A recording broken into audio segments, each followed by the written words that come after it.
Hi, today I'm going to tell you guys about a theory called Motivation and Personality by Gordon Allport, presented by me, Kyla Smith. So first I'm going to be telling you guys about the author, Gordon Allport, then I'm going to be doing a little dive in the concepts of theory, the normal versus abnormal personalities, assessment methods, clinical implications, and then finally I'm going to be telling you guys my own thoughts on this personal theory. So first I'm going to be telling you guys two quotes that I chose from Gordon Allport, which is shown in the picture to the left, who attended Harvard University. To understand what a person is, it is necessary always to refer to what he or she may be in the future, for every state of the person is pointed into the direction of future possibilities. And two, much of our life is spent wishing others understood us better than they do. I kind of chose that one because it resonated with me because people are often misunderstood by communication barriers, culture, personal bias, and emotional state, and the simple complexity of our own emotions, or just judging a book by its cover. I often catch myself feeling misunderstood, but then I quickly realize that it's not good to get lost in that mental state. So here's a little background. Gordon Allport, born in 1897 and passed away in 1967, was one of the first psychologists to focus on personality traits and how they shape individual behavior. He spent his career at Harvard University. He dedicated himself to emphasizing the importance of self and individual uniqueness. He came with these three traits to come about: personality and motivation, cardinal, central, and secondary. He advocated for the study of social issues like prejudice and discrimination. As a child, Allport was plagued by feelings of inferiority. He started his career with a printing business and edited newspapers and studied economics before he chose the route of psychology, which I thought was pretty interesting. I'm going to be telling you guys about three concepts. First, functional autonomy.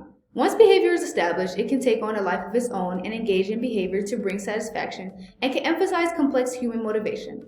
Hint, positive versus negative behavior. 2. Conscious and unconscious motivation. Conscious motivations are the goals and desires, and unconscious motivations influence our behavior without us realizing it, often stemming from past experiences. 5% of our mind is conscious and 95% of our mind is unconscious. And 3, psychological maturity, state of mental health with key features like self-awareness, genuine relationships, emotional security, realistic perception, and unifying philosophy of life. I chose that picture because it kind of shows the definition of starting from the bottom and really coming to the top. What I learned in life is you're going to go through hurdles, you're going to go through setbacks, but it's how you pick yourself up that's really going to matter. What motivates you to be you every single day? Because once you have that motivation in your mind, it's going to lead you to be who you are today. But you're obviously going to go through the struggles to get there, which I think took me a long time to realize. Abnormal versus normal. Normality. Studying of abnormal individuals provided an incomplete picture. Individuality. Allport emphasizes that everyone has a unique personality and is crucial to your identity, which is what's normal and abnormal. Infantile functioning. Abnormal individuals exhibit behaviors and emotional responses reminiscent of children, indication of lack of development progress. Future. Pursue goals and have a balanced view of themselves and the world. Discontinuity. Allport emphasized the difference between normal and abnormal functioning, rejecting the notion that childhood experiences solely determine your adult behavior. And distinction. Abnormal personalities function at an infantile level. So I chose 7 bullet points that I think really makes up the whole theory. Personal documents is the first one. It starts with letters and diaries. I kind of thought this was about maybe of getting your own thoughts and what you feel on paper. Sometimes you could feel like you can't talk to anybody about it or just really get what you're saying out in words. So you could just write it down on paper and have it mentally there. 2, trait theory.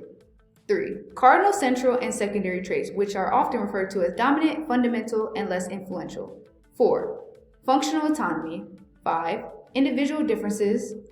Interviews and observations, which is often direct observations and gather info. And 7, holistic approach, capture the whole person. Clinical implications. Allport emphasizes on individual differences and situational factors that has significant clinical implications. His rejection of standardized personality tests like the NEO-PI highlights the limitations of applying generalized trait models to individuals. So I chose 4 things that kind of made about this. Understanding motivation, cultural sensitivity, and clinicians to be aware of cultural shaped behaviors.